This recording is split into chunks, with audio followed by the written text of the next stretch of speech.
I'm Sarah. And I'm Helen. And this is the Squiggly Careers podcast. Every week we take a different topic to do with work and we try to share some ideas and tools that we hope will help you, and it always continues to help us navigate your squiggly career with that little bit more confidence, clarity and control. And we should say Happy New Year to everybody. We should say Happy 2024. Do you think there's people listening to this for the first time because their New Year's resolution is I'm going to listen to a podcast or invest in my development? Well, both. I mean, both, yeah. That's probably why they're listening to this. But welcome. If you are new to the world of Squiggly Careers, welcome. So we have about 370 episodes for you to catch up on. Happy 2024. I feel like that is a really positive thing. We should be really proud of that. But whenever we say it, I'm like, that just seems overwhelming. Yeah, it does. You can use the search functionality on our website to look for topics. I mean, I wouldn't. That's a kind of objective for us this year to kind of improve that. It doesn't work that well. So. It just comes up with a lot. So it's a bit of a filter, but probably not the most effective. If you are thinking, where do I start? Maybe send us a message either on LinkedIn. We've got an @AmazingIf page on LinkedIn, or on Instagram, or just email us, Helen and Sarah at squigglycareers.com. And if you give us I'm looking for some help we can give you a little sort of squiggly career playlist to get you started. And before we get into the topic for today's episode, Sarah and I are recording together in lovely London, which is slightly noisy today. There is somebody doing some renovation right now, drilling in the background. So if you can hear that, we apologise, but we're just trying to keep it real. We don't do stuff in fancy studios. No. we kind of bring our microphones wherever we go and try and record when we can. Apologies for the noise if you can hear any.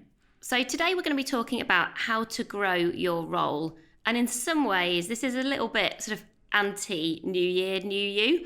I think you get to January and there's loads of articles and people talking about whether it's career change or new job. And I think sometimes it creates an unrealistic pressure on thinking, I need to do more or do something different. But I think for the majority of us, realistically, we're going to keep doing the same job. And that isn't to sound demotivating or to be just more of the same. I think actually thinking about, I'm going to be in this role probably for this year, more likely than not. How do I actually make the most of it? And one of my favourite bits of career advice is never live the same year twice. And so even though I think you can do the same role on paper, or certainly if you just looked at the title, and we always say you want to think more about talents than titles, you can always be thinking about, how do I grow? How do I progress? How do I make sure that I am fit for both doing a brilliant job today, but also fit for the future? So we just thought it was probably a very pragmatic and practical take to start the new year. Everybody else is offering all these shiny promises. We're no, we're just going to help you be better at your job today. Let's just be a bit squiggly and sensible about all this. Yeah. And I think the good news is that we're not saying you can't look for a new role, but I think this does give you a bit more control, because as soon as you kind of go, moving is the best thing for me to do for my development, you suddenly introduce a dependency, which is there has to be a new opportunity for you to move into. And that can feel quite frustrating if you can't see it. Whereas what we're saying is, at the very least, try to grow your role so that in the job that you're in today, you will have new experiences and you'll stretch your strengths a new way and you'll kind of learn more. And worst case scenario, you don't see this other thing you'd like to do. That's not a bad outcome from the work that you're doing on a day-to-day basis. And it sort of makes sense if you connect the dots. If you do a really brilliant job of your day job, if you do want to progress into a different role, if you do want to transfer your talents, that's also much more likely to happen. So I do feel like you win in every way here. And it's easy actually to get distracted by, I want a new job, or I want a promotion, or I want to move into a manager role. But it's just, I think, always important not to forget where you are in the here and now. So we thought we'd start with 5 coach yourself questions, which Helen and I will chat through a little bit as well in terms of what they mean for us, just to get you thinking about the year ahead. And then we've got 3 ideas for action about how to grow your role. So coach yourself question number 1, what strengths would you like to use more in the job that you do today? Helen, talk to me. Oh, what strengths I'd like to... Well, we often talk about my kind of prototyping strength. I would like a little bit more... It's sort of headspace and diary space. It's play space. Nice. I feel like I'm good at prototyping when I've got time to play, and it creates new tools for us. So I'd quite like to have some play days. That would be fun. And I see that you're very good at that, and it also adds a lot of value to other people, but to us as a whole. When you have the space to do that, it's almost interesting, isn't it? When you're not doing it, it's almost a bit of a red flag for can I be at my best if I'm not ... Like, what does that look like for you? And prototyping is definitely one of those. So coach yourself question number 2, what could I try for the first time? So this is about being a beginner. I actually heard this described recently as a sort of an amateur mindset, and actually how helpful it is to come at things with fresh eyes, to be doing things that you've not done before, but to not feel like, oh, you've got to change roles to make this happen. So Helen, what do you want to try for the first time in 2024? But it's probably some things in our sessions. So a lot of the time for Sarah and I is spent working with companies delivering career development programs, which we absolutely love. But I would like to probably experiment a little bit with how we deliver some of those, whether that's bringing some sort of AI into it, or whether it's bringing, I just think there's some really interesting tech that could make our sessions even more interactive. And like, there's some things that we're already talking about how we can link like live learning to things that people can refer back to. And so I'd just like to play with some of that with a very low pressure of it actually working. Just have a go. Play seems to be a theme for me. Yeah, interesting. What would you like to try for the first time? And actually, I was thinking about, where you've tried and failed before. So I was also thinking about the workshops that we do, because that is where we spend lots of our time. And I like the idea of integrating music, movement and drawing, and kind of mind maps, to have 3 M's. Music, movement and mind maps. Because I sort of know, I intuitively and instinctively know that each of those things work in terms of making learning last and kind of creating energy, and they kind of get our brains all kind of sparky and connecting. And I've dabbled with them, but never intentionally enough. Funnily enough, one point I did try to put some music into a session and then realised I'd gone on mute so that I was quiet for everybody else. But obviously that then meant they couldn't hear the music. So I was like, how was the music? And they were like, but you're on mute. I was like, all right, yeah. Really embarrassing. Because I was like, I'm going to play some music. And I think it's a revolutionary thing. And you always just have that, a bit of a fear of when something works well as it is, it always feels quite hard to change it up. Yeah. So I think, we've talked before about safe testing, start with a trusted group of people. So it's interesting that we both kind of went to the same place, but probably maybe we should combine our different thoughts. We probably should, or our workshops are going to look really, really random. If you go to Sarah's, you're going to be dancing and drawing. And if you go to mine, I'm just going to be throwing loads of tech at you to do. So question 3, who could I talk to who does the same role as me, but in a different company? And the reason that we think this will help you to grow your role is, firstly, when you talk to someone in a different industry that's doing something similar-ish, doesn't need to be the exact same job title, I think you spot opportunities to do things that perhaps you hadn't considered, or they are approaching things in a new way, so you can essentially borrow some brilliance. I mean, as an extra upside, I think when you do this, you always get a bit of empathy, because you're like, funnily enough, you could be working in the charity sector and in a bank, and you start talking about your role and you realise you perhaps have more in common than you thought you would have. And so that can just feel quite reassuring. But in terms of actually growing your role, I think I've spent a bit more time last year talking to people who run their own companies, and that wasn't something I'd done before. So doing a similar role, probably founders who run their own company. And you do start to spot opportunities to grow yourself, to grow how you're spending your time. And they just give you, I think, a different lens on what growth could look like for you. So our 4th question is, what would be an ambitious goal to achieve in my role? I found this one quite an interesting one. I was trying to twist my head around, what do I think would be really useful to do, but probably would take a bit of effort to make it happen. I think that's the thing. It's got to kind of be valuable for your company, but then something that's maybe kind of too hard to do today. And I was thinking something, we've talked before about spending more time in companies, almost on a secondment basis. And I was thinking, I'd love to do some kind of a Squiggly Career safari, but within other companies. So, I got 6 days that I could spend in other companies, just getting a little bit closer to what are some of the challenges, culturally, from a career perspective. Do a bit of kind of listening in a company and learning. I think that feels quite ambitious, because I don't know many people that do that kind of thing. I don't know many companies that let you in as well for that. But I think it could be really, really valuable for learning and sort of using that learning to evolve how we help. That's mine. What would yours be? Mine was sort of similar around safaris, but I was actually physically thinking about going to a different country. Oh, country. I'm going to a company. You're going to a country. I was going to a country. You're going to a company. So I was thinking a lot of how we are growing is less about the sort of the country that we both live in, and is more about people who are interested in developing their careers. And I think spending time in different countries with different cultures and sort of being on the ground, I think you do get a different feel for what matters, what's important, probably some nuances that you couldn't anticipate. I saw an email that we had where someone sort of said about a workshop that people were interested in New Zealand. And I think we might intuitively go, oh, well, no, we could do that virtually because it'd be more efficient. And you can't help but kind of have that productivity mindset some of the time. Whereas actually I was thinking maybe we need to sort of say yes to some of those things, even though they might be sort of less efficient and more time consuming, because I think you get added value from other conversations and people. And I did it a little bit last year, not very much, but I do really remember, I didn't go very far, I went to Geneva, which is like an hour. But the culture of that company was very different, I would say, to some British companies. The people that I was spending time with asked me very different questions. And I was like, oh, okay, this is just interesting and insightful. And to your point about being useful, I felt like I could then be more universally useful because I'd spent time there. And so, I think, mine was more about actually kind of going to different places.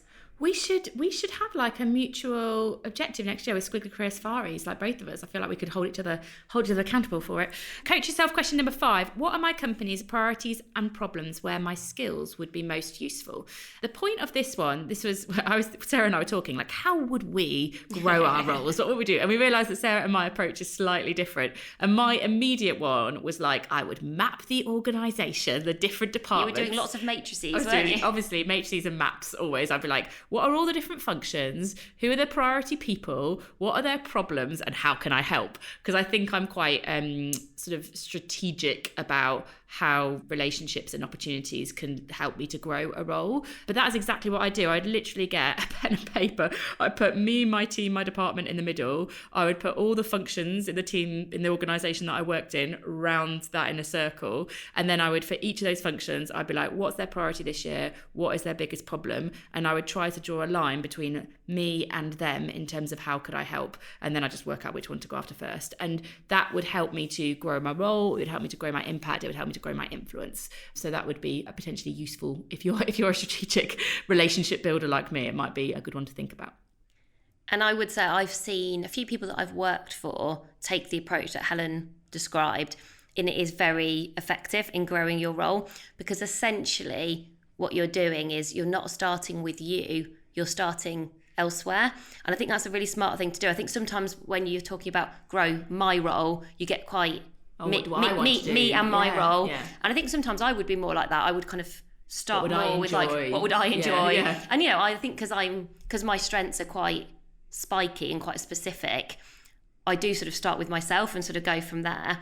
But I think this is, and that's not necessarily wrong, but I think this is a different way of looking at it. And also your organisation will really value that. And someone once said to me, you should always like run to the hard stuff that your organisation's grappling with, because that's the stuff that really matters to them. That's really what's on their mind. And so it's funny, like, so you could argue, I think growing your role is starting with, well, how do you grow your organisation? How do you grow your team? And then think about, okay, well, how could that help me grow too? And it's a slightly different way around of approaching the problem, I think. And hopefully you'll have heard, just by Sarah and I talking these things through, you can do coach yourself questions on your own. They're just really useful for reflection. But I actually think they're even better if, like, in conversation. And it's not about having the right answer or the perfect one. It's just about using the questions as a bit of a prompt for your thinking. And you'll have heard Sarah and I do it. Like, I got to some new insights with Sarah than I probably would have done on my own. We'll put those questions, by the way, in the pod sheet, which will be on our website, amazingif.com, if you want to kind of have a look at those afterwards and spend some time thinking about them.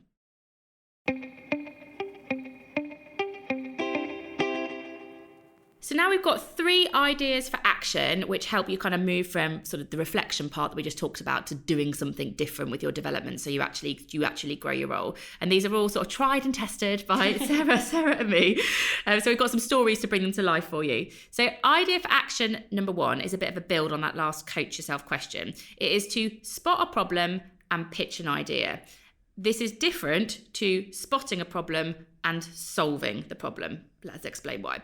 So we've talked about spotting a problem. If you can spot problems that other people run away from and that you sort of put yourself forward for, that almost gives you a sort of a position of power, because you're helping people and people like helping people. So spot a problem in your organization. Now this could be maybe in your department, it could be outside of your department, but something that's not working as well as it should be.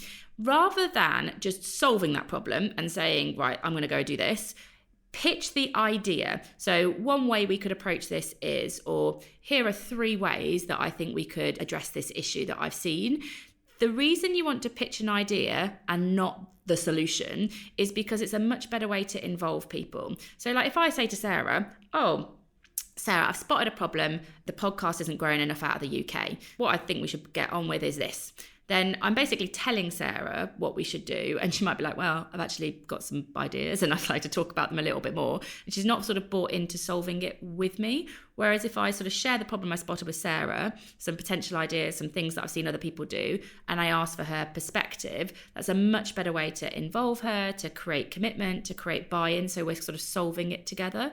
And outside examples really help here as well. So if you're pitching an idea, sort of bringing some insight from outside your organization, or I've seen this person has done this, or this company tried this, is a good way to not make this just sort of Helen's opinion, but a bit more objective. I've done this a few times. When I used to work for BP. And when I was in BP, I worked in sort of like the B2B marketing area of BP. And one of the things that I noticed that other organisations did is they had like a more robust customer insight team, and we didn't. We had a lot of opinions about what should be done, but not a lot of insight that was based on the customers. And I spotted that problem, and it meant that, it's very opinion-based decisions rather than objective-based decisions. And so I pitched this idea of having this sort of customer insight thought leadership team based on what I'd seen from kind of other companies. And I talked it through with the director at the time, not me saying this is what I definitely think we should do, but this is one approach that we could consider that might help us to solve this problem. And it meant that my director was much more involved in that. They thought it was their idea too. And ultimately we kind of changed the way the team was structured as a result of that. And I did exactly the same thing at Virgin. I spotted a problem with the commercials of a business that I was part of, pitched an idea for what could be better, got a lot of people involved in that. So it definitely wasn't my brand new thing. It was something that other people were very involved in and would identify with as being sort of their solution. And again, as a result, we changed how the team was structured. And my role grew in both of those. I ended up with new positions actually that were bigger and better as a result of spotting a problem and pitching an idea that other people were involved in sort of solving. And the one thing we thought it's worth flagging here, this is something that takes time. So we're going to talk about a few different ideas, but this is one where it very rarely happens overnight or next week. You spot a problem and you're talking about ideas, you're involving other people. So just beware the sort of shiny idea that you're going to lose interest in. So, when you're like, oh, this might feel like something that feels quite interesting for now, I think you've got to be prepared to sort of almost be called on it and be like, oh, okay, so, well, how would you do this? Or how are you going to make this happen? Because you've sort of initiated it. So you definitely want to make sure it's something that you feel like you can stay committed to, albeit like we say, it's not necessarily all got to be you, but also knowing that you're like, firstly, both Helen's examples, she did grow her role, it did work out. I can also definitely think of examples of taking this approach and sometimes it doesn't work out. But actually, I think even the process, you grow your role through the process. So you don't, like letting go of the answer equals growing your role. It's like, well, actually just even like learning to pitch an idea, how to involve other people, you'll increase your influence, you'll increase your impact. It might change the way you'd imagined. It might be something completely different. It might stay the same, but I rarely think you lose as a result of doing this. I always think when I do it, I'm trying to catch energy. So I will spot the problem, I'll pitch the idea, and what I'm looking for is like someone to be like, yeah, that's a great idea. Let's talk about that more. And so I can let an idea go quite quickly if I don't catch energy from other people. Yeah, you can actually. I see that. Yeah, well, because to your point, it's too hard to do this on your own. Yeah. This is really, you need other people to want to be involved in order to keep it going. And so, yeah, I think with the shiny, we're all attracted to shiny things, and you'll see stuff in other companies that you think is really cool. But I think my top tip is when you're pitching the idea, try to catch the energy, and it was to help with the commitment bit. So idea for action number 2 is growing together. So again, I think we talked about you can be a bit too single-minded when you're potentially trying to grow your role and you just look at me and my role.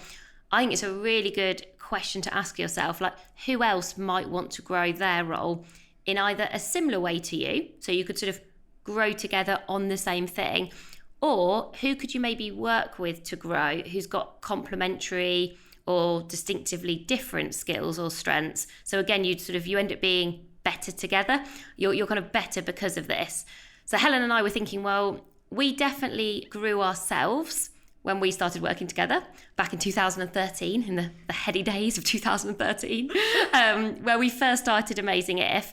And that was us coming together with, different strengths, but definitely some same beliefs and values about what we were trying to do. It was so geeky. I never forget, we used to spend our weekends together, mapping things out. And it's probably at that point where you're at least doing something you enjoy when you're choosing to do it at your weekend. Find somebody who has just got that same passion for the thing. I think most people wouldn't consider post-it notes on walls and ideas at the weekend their idea of fun, but we were like, this is great. I mean, we still message each other now going, we wish we could do that. It's just that we have other commitments now. Children. Yeah, basically. Yeah. And, partners, but, we had partners then. We had the same partners. It made no difference. It's the children. That's true. It's all their fault. And I think we were both reflecting on, we grew as individuals through that process, but I also think I was better in my day job because I was doing that, because I was stretching my strengths in new situations. I was creating new connections and networks that were then actually useful back in my job. So, it doesn't always have to be in your organisation. But I can also think of an example of where, I wasn't working in career development. I was working probably in content or marketing strategy at the time. But I had a friend in that function who was also really interested in development. And so we were like, oh, well, how could we support marketing as a function with everybody's development? And we just started really small. And we actually got some really good advice to start small from our director who we both worked with. And she was like, okay, you're quite different, but you've kind of both got this passion for development. Just start small, show up, come up with some ideas, sort of get started essentially. So don't kind of overthink it or over-design it. And we both definitely grew our roles from working together. You're consistent. You also show up for each other. I think you end up with a bit of an accountability partner for growth, because you're like, oh, well, I was sort of growing with her, but also I didn't want to not do the thing I'd said I was going to do. And it was also such a enjoyable thing because you have something that's just, you look forward to, you use your brain in a different way, but our beware or kind of watch out is that it doesn't distract you from your day job, depending on what it is. Because I think I definitely fell into this trap sometimes, probably because I enjoyed some of this stuff more than my day job. And you just have to figure out if this is how you're going to grow with someone else. If it can be part of your day job, I would say even better. But all the examples I could think of, they were sort of often at the periphery of my day job. I still think they made me better at my day job, but there was always a bit of a risk for me. I was like, in terms of what you're prioritizing, just check you're not kind of losing focus on what you really need to deliver to be amazing at your job. And our third idea for action is that mutual work win. So we were trying to think about, when you're growing your role, one of the ways that you can do that is by taking on additional responsibility. And that could be from your manager. It's kind of an obvious person to take on additional responsibility. Or it could be from a colleague. There could be, something that a colleague's doing that you could spend some time on that could help you to kind of stretch and grow your role. But we were thinking that if I just said to Sarah, for example, oh, that thing that you're doing, I'd like to do it now. And Sarah might be like, I'm not sure I could just give you that. Or if I just said to Sarah, what could I do that would help you? Sarah might be like, I'm not sure. It can sometimes feel a bit complicated. Well, we tried this, didn't we, on each other? We were like, if you just said that, it's quite hard to unpick sometimes. How can I decouple would be helpful? Things that I do to give some to you? That feels like, I don't know. I can't just give you finance because I do these things or whatever it is. It just it's kind of hard to suddenly come up on the spot with something that you do that could help someone else's development. So we thought a better way to grow your role through taking on additional responsibility would be to first get closer to what someone does. So shadow someone who you think might have the potential to grow your role. So for example, I could say, Sarah, I'm really interested in learning a bit more about the work that you're doing on brand, for example. The next couple of meetings that you're in where you're talking about that, could I just kind of listen and learn? And as a result of kind of that listening and learning, you don't even have to use the word shadowing if you feel like that's a bit like formal. Yeah. You could just say, oh, I'd like to listen and learn a little bit more about what you're doing in that area. Can I join a few meetings? You're basically observing, that's what you're doing. And in that process of listening and observing, what you're doing is spotting opportunities for, oh, maybe if I took that bit on from Sarah, then I could save her time, so she's not having to do that thing, and it would help me to kind of grow my role too. I'd be doing something different, I'd be using my strengths in a different way. So then when I kind of explain that to Sarah, I'm not just saying I want to do that thing that you do. What I'm saying is, having seen how you're doing your work, I think one way I could help you is if I took that bit away, it'd be a great opportunity for me to stretch my strengths, but it would give you that time back so you could do X, Y, and Z instead. So you're creating a mutual work win. But in order to do that credibly, you're probably going to have to get closer to the work that someone's doing. Yeah, I really like this example because I feel like it's a very practical one that we can probably all do, because we're not talking here about like revolutionizing your role or massively transforming it. You're probably talking about doing one specific thing that you don't do today, but that is going to help you grow. So that's, I think, the filter when you're looking at this is going, right, well, what's going to help me grow? Is it spending time with different parts of my company? Is it spending time on a different type of project? Is it spending time developing people in our team? And I don't do that today. So you're very clear about well, how is this going to help me grow? You can see that. But I think to be able to answer that question, that's where you sort of need the closeness, because you're either like, oh, it's going to develop a skill that I want to make stronger. It's just going to give me access to something that I don't get today. As Helen said, we think there's definitely the watch out around the unhelpful offer of help. They're like, how can I help, Sarah? How can I help? And you're like, oh, I don't know. That's quite tricky. So watch out for that. The other watch out here that we did want to mention is, the kind of, and it's always in kind of quote marks in my head whenever I think about this, is, oh, this is a development opportunity. Now, we talk a lot about development being a really good thing, but there is a difference, I think, between, this is a mutual work win where we go, everyone feels really good about this, it works for everybody, versus I'm now just doing a job that it has more responsibilities that I'm not getting paid for.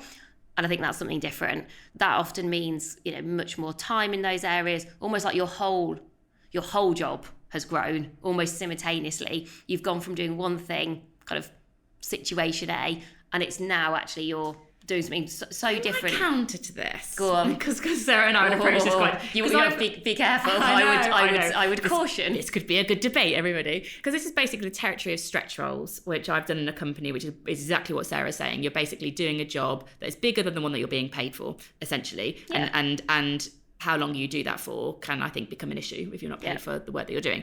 However, I think strategic Helen, would probably say, I'm going to grow my role so that it is fundamentally bigger, and then I'm going to pitch for more pay. So I think I would use this as a way to argue my case for a higher salary. I might be like, I'll pitch for more responsibility, I will do a good job there, so then that becomes a fundamental part of my role. And then having, that is now a kind of an ongoing part of my job, I would then say, well, my role over the last 6 to 12 months, my responsibilities now include X, Y, and Z. And as a result, I'd like that to be reflected in my pay. I would probably use it strategically to ask for more money. Yes. I think I've just heard a lot of examples of people doing way more work than they are paid for. I think it's where the direction of control is over this. So if you're feeling put on, oh, Sarah, could you just, and suddenly you're like, oh my God, I'm doing everybody's work and I'm not being paid for any of it. Promised. Yeah. The whole like, oh, it's breadcrumbing and... Yeah, I think it depends how, like you said, how intentional it is, but also how explicit it is. And you've also talked about there about time bound. So I go, well, okay, if you've had a very open conversation with your manager that says, I am doing a bigger job, at the moment I'm not getting paid for it, this is what it looks like, this is how long that feels okay for. And do you know what? At this moment, basically, this is not sustainable forever. And I think if you have opted into that, and actually, to be honest, like the thing I always say to people on this is like, and it's written down. I think often those things don't get written down, and then things change, and then you end up feeling like you're quite helpless and loss of control, and you've probably given a lot, but then you don't, it's the give gain, isn't it? I think people often feel like they give a lot for a long time. So I'm just always very aware of people, I suppose, being rewarded for what they have given. Yeah, intentional, explicit, and time bound, I think, are kind of good flags. I feel like now we're on another podcast. I'm like, interesting. What you've basically heard is how mine and Sarah's brains sort of work differently. I'm like, I do this. Sarah's like, I don't know, a bit of a watch out there. And then there's some kind of insight at the end of it. So hopefully that was a little helpful tangent. So we have covered 3 main ideas for action: spot a problem, pitch an idea, try to grow together, and find the mutual work wins. We will summarise the how behind those ideas in the pod sheet, but we hope that has been helpful, and we hope you're up for growing your role this year. Let us know how you get on. You can email us. We love updates on how people are putting all this stuff into action. So you can email us, just give us a bit of insight into your Squiggly Career story. It's just Helen and Sarah at squigglycareers.com. And if you've got any topics you'd like us to cover or guests that you would particularly like to hear from, let us know as well, because we always read all of those, and it just helps us to make sure we're being as useful for you as we possibly can. But that's all for this week and for the start of 2024. We'll be back next week. Thanks again for listening, and bye for now. Bye, everyone.